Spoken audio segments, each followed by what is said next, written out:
Hello বন্ধুরা, welcome to my channel Devi চিত্রদানা table seven. তো আজকে যেটা সবাই রান্না করে আমিও রান্না করছি, তোমাদের দেখাবো আমি কীভাবে ডিমের তরকারি করি। তো প্রথমে আমি একটু শুকনো লঙ্কা ফোড়ন দিই। এটা বড়রা খাবো, আমার বাড়িতে আমার বান্ধবী এসছে, তো বড়রা খাবো, তাই জন্য একটুখানি এইটা আমার ভালো লাগে, রসুন পেঁয়াজ শুকনো লঙ্কা ফোড়ন দিয়ে ডিমের তরকারি। তো তাই আগে দিয়ে নিলাম, ভালো করে একটু ভেজে নিলাম।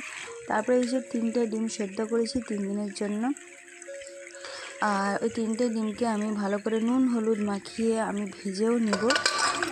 তারপরে আলু কিন্তু আমি সবসময় সেদ্ধ করে নিই, 1টা কি 2টো সিটি মারি প্রেশার কুকারে, সেদ্ধ করে নিই, তাতে আমার মনে হয় বেশি সুবিধে। ভাজতে আমার খুব বিরক্ত লাগে, কিন্তু ভাজলে একটু টেস্ট হয়, কিন্তু আমার একটু বেশি রিচ মনে হয়। তো এবার পেঁয়াজ রসুন সব কুচোর সাথে একটু টমেটো দিয়ে দিলাম। টমেটো দিতে তরকারিতে দিলে তো আলাদাই স্বাদ হয়, সবাই দিও।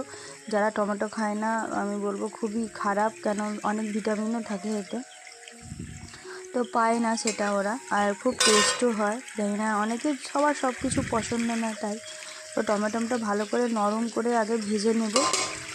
নরম করে ভেজে নিচ্ছি আমি, যে এখানেও একটু শাক তৈরি করব বলে শাক ভাজার জন্য এখানে আমি ভেজে নিচ্ছি একটু পেঁয়াজ রসুন এইসব, যাতে শাক ভাজাও হয় তাড়াতাড়ি। দুটো একসাথেই বসিয়ে দিয়েছি, দেরি করিনি, অনেক কাজ আছে আমার, যেহেতু আমি আমার একটা ওন বিজনেস রান করি, আমাকে সব দিক ধ্যান রাখতে হয়, তাই আর কি।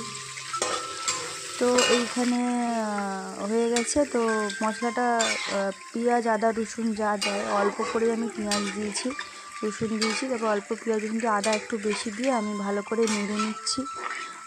এবার এর মধ্যে প্রবলেম হচ্ছে, আমি প্রতিবারই এই ভুলটা করি, জলটা থাকে যে প্রেশার কুকারে সেটাও দিয়ে দিই, কিন্তু না, আলুগুলো ছেঁকে তুলে দেবে, কষবে, তারপর লাস্টের দিকে জল দেবে।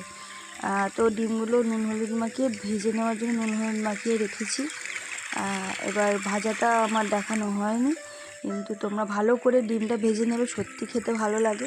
তারপরে কষতে কষতে সব জল ডিম সব দিয়ে দেবে, হালকা একটু গরম মশলা চিকেন মশলা দাও, বা তুমি যদি ম্যাগি মশলা দিতে পারো, ডিম সোয়াবিন বাঁধাকপি এগুলোতে যদি ম্যাগি মশলা পড়ে না, আলাদা করে বাইরে কিনতে পাওয়া যায় ম্যাগি মশলা, তাহলে দুর্দান্ত স্বাদ হয়।